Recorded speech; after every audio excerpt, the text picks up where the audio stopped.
Hello friends, मेरा नाम है ज़ील। आज हम पढ़ेंगे माइस्थीनिया ग्रेविस के बारे में। तो चलिए शुरू करते हैं। Case number 2। A 25-year-old woman presents to the general medicine clinic complaining of vision problems. She has difficulty keeping her eyes open and complains of seeing double. Her symptoms fluctuate throughout the day. Her ptosis is more common in the left eye but will switch over to the right eye. Her symptoms are generally better in the morning and worsen as the day progresses. Her ptosis seems to get better after she rests her eyes. She exercises regularly but had noticed that over the past 2 months she has struggled to complete her evening run due to fatigue in her hips. You suspect myasthenia gravis and perform an hydrophonium tensilon test. Case को पढ़ने के बाद इतना पता चल रहा है कि पेशेंट के मसल्स अफेक्टेड है। ठीक है, इस केस में तो लिखा ही है कि माइस्थीनिया ग्रेविस है पेशेंट को।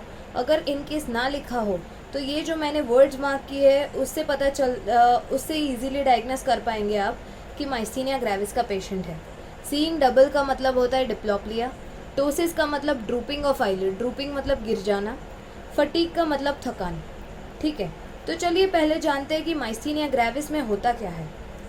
माइस्थीनिया ग्रेविस जो है it is an auto immune disorder. ठीक है, ऑटो मतलब सेल्फ। यूजुअली हमारी इम्यून सिस्टम जो होती है वो बाहर के कोई भी एंटीजन है उसके अगेंस्ट एंटीबॉडी बनाती है। जब हमारी इम्यून सिस्टम अपने खुद के सेल्फ एंटीजन्स के खिलाफ एंटीबॉडीज़ बनाना शुरू कर दे या उनको अटैक करना शुरू कर दे तो हम उसे ऑटो इम्यून डिसऑर्डर बोलेंगे। यहाँ पे माइस्थीनिया ग्रेविस में antibodies are produced against NR nicotinic receptor.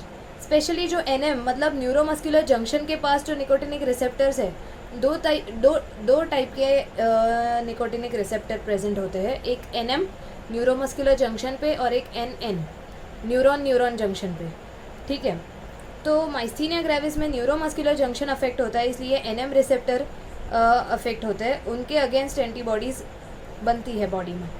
Clinical manifestation देखते हैं। Weakness and easy fatigability, eyelid, extraocular, facial muscle, pharyngeal muscles generally they are involved। ये चार जो है eyelid, extraocular, facial muscle, pharyngeal muscle वो ज़्यादातर उनका इन्वॉल्वमेंट होता है। लिम्ब और रेस्पिरेटरी मसल्स का भी होता है पर वो लेटर पार्ट में, लेटर स्टेज में। Limb plus respiratory muscles they later get affected. Ptosis मैंने बताया drooping of eyelid and seeing double, diplopia double vision. ठीक है, ये था ओवरव्यू माइस्थीनिया ग्रेविस के ऊपर। अभी इसकी ट्रीटमेंट देखते हैं।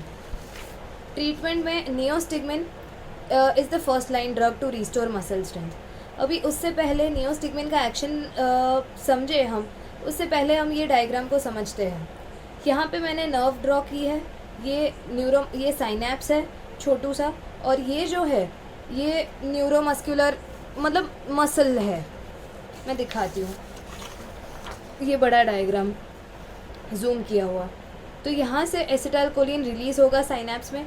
एसिटाइलकोलिन एक्ट करेगा एनएम रिसेप्टर्स के ऊपर। अभी ऐसा तो है नहीं कि एसिटाइलकोलिन परमानेंटली यहीं पे रहेगा। ये जो रिलीज़ हुआ इसका मेटाबॉलिज्म हो जाएगा, ये यहाँ पे नहीं रहने वाला। तो कोलिन एस्टरेज करके एक एंजाइम है जो एसिटाइलकोलिन को मेटाबोलाइज कर देगा। ठीक है, अभी नियोस्टिग्मिन जो है वो क्या करेगा, वो जो ड्रग है हमारा वो कैसे एक्ट करेगा, ये जो कोलिन एस्टरेज है इसको इनहिबिट कर देगा। वो ये एंजाइम को नियोस्टिग्मिन इनहिबिट कर देगा। अगर इसको इनहिबिट किया तो एसिटाइलकोलिन का मेटाबॉलिज्म नहीं होगा, मतलब एसिटाइलकोलिन लंबे समय के लिए साइनैप्स में रह सकता है।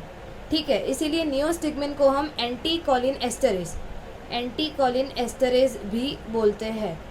मतलब उसकी नियोस्टिग्मिन को एंटी कोलिन एस्टरेज ड्रग्स की क्लासिफिकेशन में हम कंसिडर करते हैं। रिवर्सिबल एंटी कोलिन एस्टरेज होता है वो। ठीक है, दूसरा वो डायरेक्टली एनएम रिसेप्टर को भी स्टिमुलेट कर सकता है। तो ये दो एक्शन की वजह से नियोस्टिग्मिन फर्स्ट लाइन ड्रग होता है, मतलब फर्स्ट चॉइस हम नियोस्टिग्मिन को देते हैं। ठीक है, अभी दिक्कत इस नियोस्टिग्मिन के साथ एक ही है कि बार बार डोज देने पड़ेंगे। हर 6 घंटे में उसको पेशेंट को हमें डोज देना पड़ेगा। तो इससे अच्छा हमने सोचा कि अभी कोई ऐसी दवाई देते जो कम फ्रीक्वेंसी पे देनी पड़े पेशेंट को। ठीक है, तो दूसरा अल्टरनेटिव हमने दिया, हम लेके आए पाइरिडोस्टिग्मिन। ये अल्टरनेटिव है नियोस्टिग्मिन का। ये भी एंटी कॉलिन एस्टरेज ही इसका मैकेनिज्म ऑफ एक्शन है, मतलब ये भी मेटाबॉलिज्म को ही इनहिबिट करेगा। Less frequent dosing is required. अभी पायरिडोस्टिग्मिन के साथ हम एट्रोपिन देते हैं। एट्रोपिन क्यों देते हैं? क्योंकि एट्रोपिन जो है वो सिलेक्टिवली मस्कैरेनिक रिसेप्टर्स जो है, कॉलिनर्जिक रिसेप्टर दो टाइप के हैं, मस्कैरेनिक एंड निकोटिनिक। तो मस्कैरेनिक रिसेप्टर की वजह से कोई भी साइड इफ़ेक्ट प्रोड्यूस ना हो, उसके लिए हम एट्रोपिन देते हैं। Atropine selectively blocks muscarinic receptor, mask muscarinic side effects. ठीक है, ये तो हो गए दो ड्रग्स जो थे anti cholinesterase. Third is thymectomy. Thymectomy, किसी भी वर्ड के पीछे एक्टोमी लगा दो, मतलब उसका सर्जिकल रिमूवल।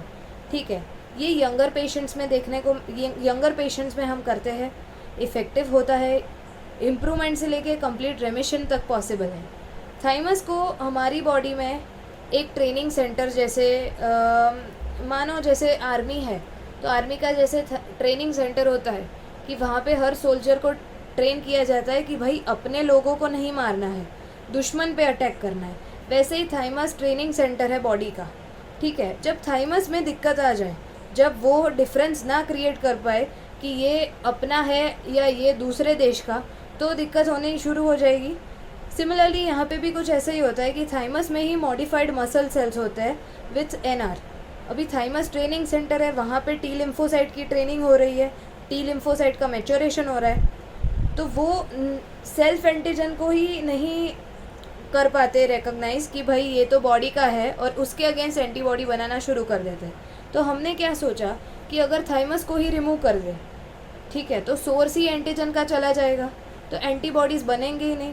तो थाइमेक्टोमी एक अच्छी मेथड है यंगर पेशेंट्स में माइस्थीनिया ग्रेविस को ट्रीट करने की। ठीक है, coming to corticosteroids and immunosuppressants. Corticosteroids and immunosuppressants हम एडवांस केसेस में ही यूज़ करते हैं, क्योंकि ये दोनों ना इम्यून सिस्टम को सप्रेस कर देते हैं। सप्रेस मतलब उसको, इम्यून सिस्टम को ऐसे रोक देते हैं। ठीक है, तो कॉर्टिकोस्टेरॉइड्स में हम प्रेडनिसोलोन यूज़ करेंगे, और इम्यूनोसप्रेसेंट्स एजाथायोप्रिन एंड साइक्लोस्पोरिन। ठीक है, ये दोनों ही एंटीबॉडी प्रोडक्शन को इनहिबिट कर देते हैं, कॉर्टिकोस्टेरॉइड्स एंड इम्यूनोसप्रेसेंट्स, पर एडवांस केसेस में ही यूज़ करना है। अगर कोई पूछे कि ट्रीटमेंट ऑफ चॉइस क्या है, तो नियोस्टिग्मिन देंगे, उसके बाद पायरिडोस्टिग्मिन, अगर यंगर पेशेंट है तो थाइमेक्टोमी। ये कॉर्टिकोस्टेरॉइड्स एंड इम्यूनोसप्रेसेंट सबसे लास्ट वाले केसेस के लिए। ठीक है, एक प्लाज्मा फेरेसिस करके भी प्रोसेस है, वो हम माइस्थेनिक क्राइसिस जिनमें होता है, वो मैं समझाती हूँ अभी कि माइस्थेनिक क्राइसिस किसको बोलते हैं। तो उसमें प्लाज्मा फेरेसिस मतलब प्लाज्मा का एक्सचेंज कर देना पूरा, क्योंकि एंटीबॉडीज़ जो है वो तो प्लाज्मा में ही बने हैं और वो प्लाज्मा में ही घूम रहे हैं। तो अगर प्लाज्मा को ही एक्सचेंज कर दिया, एंटीबॉडीज़ ही निकाल दिए, तो भी पेशेंट ट्रीट हो जाएगा। ये ना शॉर्ट लिव्ड इम्प्रूवमेंट देता है। माइस्थेनिक क्राइसिस जो है उसमें बेसिकली यूज़ करते हैं। अभी ये जो है neostigmine, pyridostigmine, atropine, thymectomy, corticosteroid, immunosuppressant, plasmapheresis, अभी इसको याद कैसे करेंगे? तो इसके लिए मैंने ट्रिक बनाई है। आजकल के जो बच्चे हैं हमारी जनरेशन के, उनको पसंद नहीं है कि उनके पेरेंट्स या टीचर कोई भी इंटरफियर करे उनकी लाइफ में। तो no parents and teachers interfere please. ठीक है, तो एन से नियोस्टिग्मिन, पी से पायरिडोस्टिग्मिन, एंड से एट्रोपिन, टी से थाइमेक्टोमी, आई से इम्यूनोसप्रेसेंट, एक कैन रह गया, कैन इंटरफियर, सी से कॉर्टिकोस्टेरॉइड, एंड पी से प्लाज्मा फेरेसिस। ठीक है, तो no neostigmine, pyridostigmine, atropine, thymectomy, corticosteroid, immunosuppressant and plasmapheresis. No parents and teachers can interfere please. ठीक है, ये एक ट्रिक है छोटी सी माइस्थीनिया ग्रेविस को याद करने के लिए। ओके, उसके ड्रग्स को याद करने के लिए। Now coming to myasthenic crisis. Myasthenic crisis क्या है? तो acute weakness of respiratory muscle. मैंने स्टार्टिंग में बोला था कि लिम्ब और रेस्पिरेटरी मसल्स भी अफेक्ट हो सकते हैं। तो अगर रेस्पिरेटरी मसल्स अफेक्ट हो गए तो बहुत ही दिक्कत हो जाएगी ब्रीदिंग में, और मतलब क्राइसिस इसीलिए बोल रहे हैं क्योंकि बहुत ही फेटल कंडीशन हो जाती है ये। तो it is managed by tracheal intubation, trachea में इंसर्ट करेंगे ट्यूब, ठीक है। Mechanical ventilation, generally IV methyl prednisolone देते हैं। कॉर्टिकोस्टेरॉइड में पढ़ा था ना प्रेडनिसोलोन, वो generally IV methyl prednisolone pulse therapy is given. Plasmapheresis, hastens recovery, plasma exchange, ठीक है। अभी presence and absence of myasthenia gravis is confirmed by edrophonium test. Edrophonium करके एक ड्रग है, वो भी एंटीकोलिन एस्टरेज है, ठीक है। तो कई बार क्या होता है कि अगर एक्सेसिव डोज ले लिया एंटीकोलिन एस्टरेज का तो ज़्यादा देर तक एसिटाइलकोलिन साइनेप्स में रहेगा, तो उससे भी दिक्कत आ सकती है कि उससे कंटिन्यूसली डीपोलराइजेशन होगा तो भी वीकनेस आ सकती है। अभी हम डिस्टिंग्विश कैसे करेंगे कि ये ज़्यादा एंटीकोलिन एस्टरेज की वजह से हुआ है या माइस्थीनिया ग्रेविस वाला पेशेंट है, वीकनेस दोनों में दिखाई देती है, ठीक है। तो उन दोनों को डिस्टिंग्विश करेगा ये एड्रोफोनियम टेस्ट। वो जो मैंने बोला ना एंटीकोलिन एस्टरेज का ओवरडोजेज हो जाए उसकी वजह से जो क्राइसिस होता है उसकी वजह से वीकनेस जो आता है उसको कोलिनर्जिक क्राइसिस बोलते हैं। तो मैंने यहीं पे लिखा है कि cholinergic crisis due to overdoses of anticholinesterase produce weakness by causing persistent depolarization of muscle end plate, ठीक है। तो इसमें क्या करेंगे, हम इंजेक्ट करेंगे एड्रोफोनियम। अगर इम्प्रूवमेंट हुआ तो हमें पता है कि माइस्थीनिया ग्रेविस है, इम्प्रूवमेंट तो एंटीकोलिन एस्टरेज, एड्रोफोनियम भी एंटीकोलिन एस्टरेज ही है, ठीक है। और यहाँ पे हम ट्रीटमेंट भी एंटीकोलिन एस्टरेज से ही एंटीकोलिन एस्टरेज की कर रहे थे माइस्थीनिया ग्रेविस को ट्रीट करने के लिए।